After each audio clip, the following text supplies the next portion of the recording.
എന്നെ മണിച്ചിത്രത്താഴിലേക്ക് സെലക്ട് ചെയ്തത് പോലും ലാൽ സർ ആയിരുന്നു. ഒരു കേരള സമൂഹത്തിൻ്റെ ഒരു പ്രോഗ്രാമിന് വേണ്ടി സാർ ബാംഗ്ലൂർ വന്നിരുന്നു. ഞാനും അവിടെ ഗസ്റ്റായിട്ട് പോയിരുന്നു. അപ്പോൾ ഒരു മലയാളം പടത്തിൽ കൂടി അഭിനയിക്കുമോ എന്നാണ് ഒറ്റ വാക്കാണ് അവരാണ് ചോദിച്ചത്. അപ്പോൾ ഞാൻ ചെയ്യാമല്ലോ സർ എന്നാണ് പറഞ്ഞത്. എന്നാൽ ശരി എന്ന് പോയി, ഇത്രയേ ഉള്ളൂ. അന്ന് മൊബൈലും ഉണ്ടായിരുന്നില്ല, ഒന്നുമില്ല. ലാൻഡ് ലൈനിൽ ഒരു 10-15 ദിവസങ്ങൾക്കുള്ളിൽ ലത്തീഫിന്റെ മാനേജർ ഉണ്ടായിരുന്നു, നമ്മുടെ ഫാസിൽ സാറിന്റെ. അദ്ദേഹം വിളിച്ചു, അവരാണ് വിളിച്ചിട്ട് ഇതാണ് ഷൂട്ടിംഗ് ഡേറ്റ്സ്, പറ്റുമോ എന്നുള്ളത്.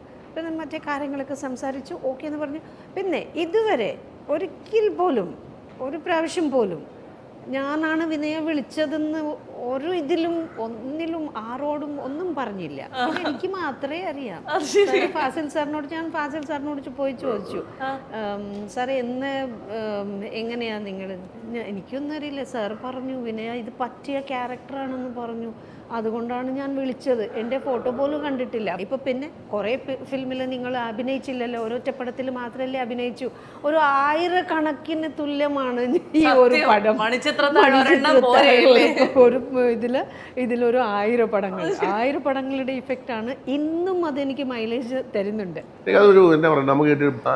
പിന്നെ അവരുടെയൊക്കെ കാലഘട്ടത്തിൽ ജീവിക്കാൻ പറ്റി, അവരോടൊപ്പം അഭിനയിക്കാൻ പറ്റി, അവരുടെയൊക്കെ സുഹൃത്ത് വലയത്തിൽ അവരുടെ എത്രയോ യാത്ര ചെയ്യാൻ പറ്റി, എത്രയോ എവിടെയെല്ലാം പോയി അവരുടെ കൂടെ, എന്തെല്ലാം ദിവസങ്ങൾ അവരുടെ കൂടെ പങ്കിട്ടു. അതൊക്കെ ഒരു വലിയ ഭാഗ്യമായിട്ട് തന്നെയാണ് ഓർക്കുന്നത്.